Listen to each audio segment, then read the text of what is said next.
সব থেকে বিজ্ঞ আলেমদের মধ্যে যাকে আমি বিজ্ঞ হিসেবে জানি তার মধ্যে একজন হলেন শেখ আকরামুজ্জামান বিন আব্দুস সালাম হাফিজাহুল্লাহ।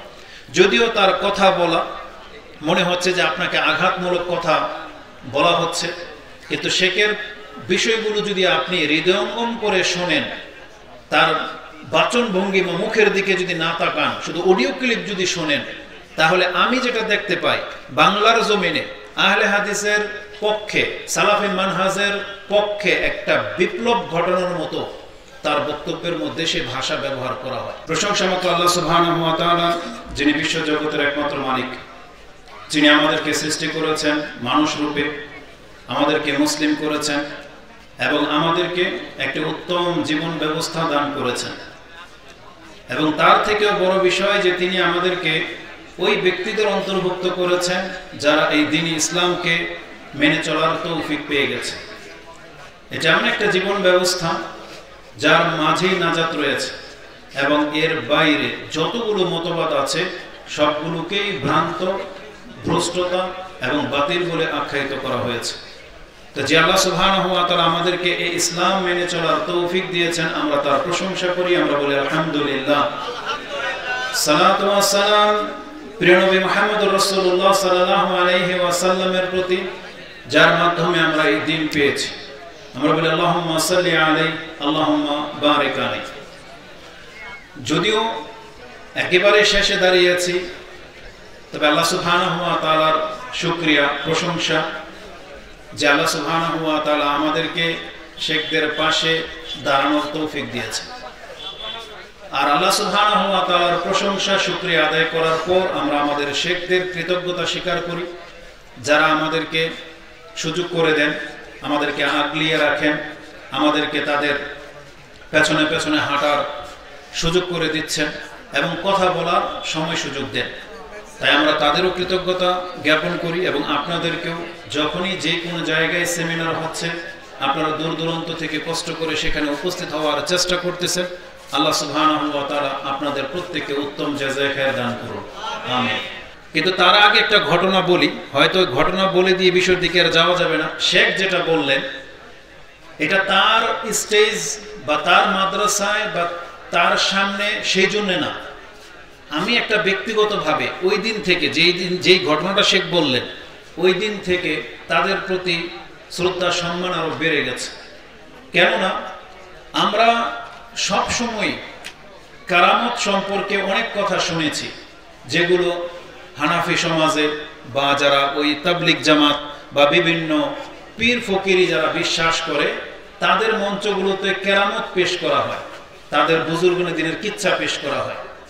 অনেক সময় আমরা দেখতে পাই তাতে মিথ্যা কিছু থাকে, কিন্তু বাস্তবিক কিছু ঘটনা যেটা সাহাবায়ে কেরামদের ঘটতো এবং তাদেরও যেগুলো হক, আল্লাহ যেন সেটা তাদের সম্মানের সাবাব বানায়, কিন্তু আমাদের সাথে যেগুলো ঘটে বা আমরা যেটা পরিলক্ষিত করতে পেরেছি, এই শেখের এই দিনের ঘটনাটা একটা শিক্ষণীয় ঘটনাই বটে, যেটা আমি সৌদি আরব থেকে প্রথম এসেছিলাম এবং চেয়েছিলাম যে আমাদের সমাজেও এই সালাফি মানহাজের দাওয়াতটা একটু পৌঁছুক।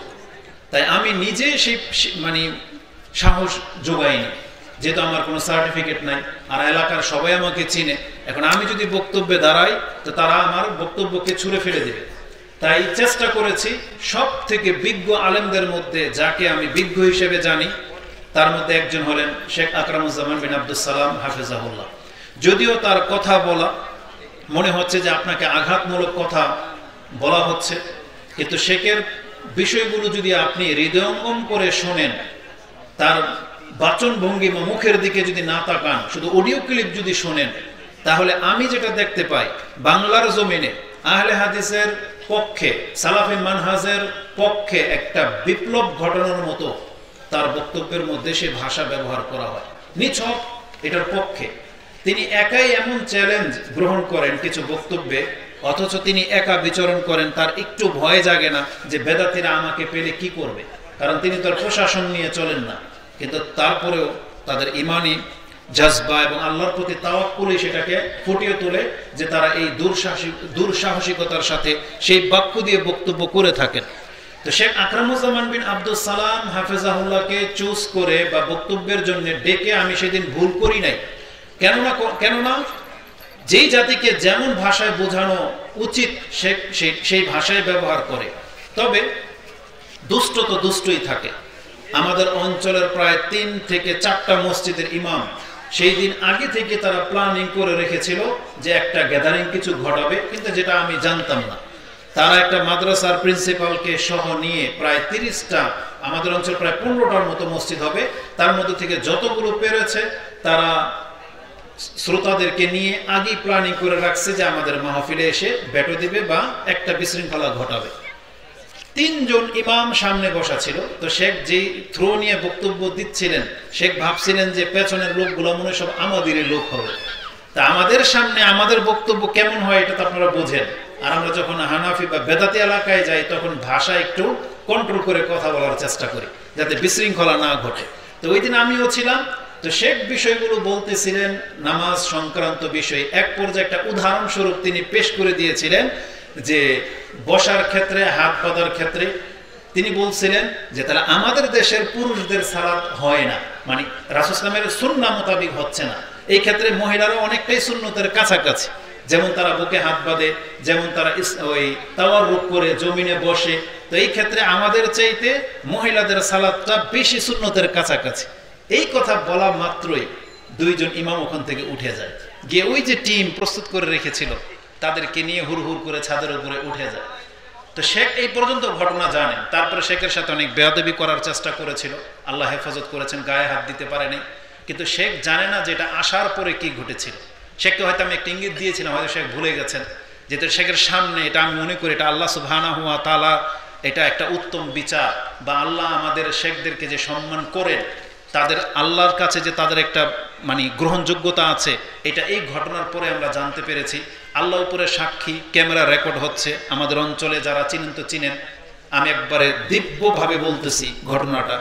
1 সপ্তাহ পরে ওই যে 2 জন ইমাম বেশি বাড়াবাড়ি করেছিল, দোনোটাই মহিলা সংক্রান্ত নারী কেলেঙ্কারিতে ধরা পড়েছে 1 সপ্তাহের মধ্যে। এবং ওই এলাকা তারা ছাড়তে বাধ্য হয়েছে, কিন্তু তারা একটা নোংরা চরিত্রের, তাদের ইমামগণ মহিলা সহ ধরা পড়েছে, কিন্তু তাকে তারা সাপোর্ট করেছে, রাতারাতি তাকে বিতাড়িত করে দিয়েছে। এটা হচ্ছে তাদের সমাজের অবস্থা। তাহলে আমি ওই দিন থেকে বুঝতে পেরেছি রাসূল সাল্লাল্লাহু আলাইহি ওয়াসাল্লামের সেই হাদিস যে আমার উম্মতের একটা দল হক পথে থাকবে, যারা তাদেরকে ক্ষতি করতে চাইবে কোনো ক্ষতি করতে পারবে না। আলহামদুলিল্লাহ তারা আমাদের শেখদেরকে নিয়ে ষড়যন্ত্র করে আল্লাহ তাদেরকে ভিন্নভাবে লাঞ্ছিত করে ছেড়ে দেয়। এই জন্য ওই দিন থেকে আমি জিনিসটা খুব মানে ফিল করেছি যে অন্তত আমাদের সালাফি আলেমদের এই জমিনে, যেটা আমরা বুঝি যে তোমরা শিরক বিদআত থেকে মুক্ত, আর আল্লাহ সুবহানাহু ওয়া তাআলার কাছে তার চাইতে উত্তম বা সম্মানিত আর কে হতে পারে যারা আল্লাহর সাথে কোনোদিন শিরক করে না, যারা রাসূল সাল্লাল্লাহু আলাইহি ওয়াসাল্লামের সুন্নাহকে প্রতিষ্ঠিত করার জন্য মাঠে ময়দানে কাজ করে যাচ্ছে। নিঃসন্দেহে আমাদের আলেমদের আমল কম থাকতে পারে, কিন্তু তাদের তুলনায় এই জমিনে সবচেয়ে বেশি হকের দাওয়াত যেহেতু তারা করে যাচ্ছে, এজন্য আমরা নির্দ্বিধায় এটা চিন্তা করতে পারি যে যতগুলো দল বাংলার জমিনে কাজ করে তার মধ্য থেকে যদি আল্লাহ সুবহানাহু ওয়া তাআলার কাছে গ্রহণযোগ্য কোনো সমাজ, গ্রহণযোগ্য কোনো দল বা কোনো মানহাজ থেকে থাকে, তাহলে অবশ্যই সেটা সালাফি মানহাজের আলেমগণই রয়েছে। এটা আমি যেমন বিশ্বাস করি, আপনাদেরকেও বলবো এটা আপনি অন্তর থেকে অনুধাবন করার চেষ্টা করেন।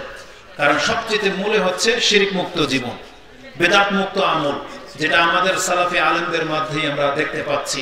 এবং তারা কখনোই এমন কোনো আদব আমাদেরকে শিখায় না যেগুলোর মধ্যে বাড়াবাড়ি তৈরি হয়, যেগুলোতে ওই যে অতিরঞ্জিত, যেগুলোতে সেজদার দিকে ঝুঁকে যাওয়া, এমন কোনো কিছু তারা আমাদেরকে শিখায় না। আলহামদুলিল্লাহ, আল্লাহ সুবহানাহু ওয়া তাআলা আমাদের আলেমদেরকে, আমাদের শেখদেরকে হেফাজত করুন, বলেন আমিন। যে কোনো পরিস্থিতিতে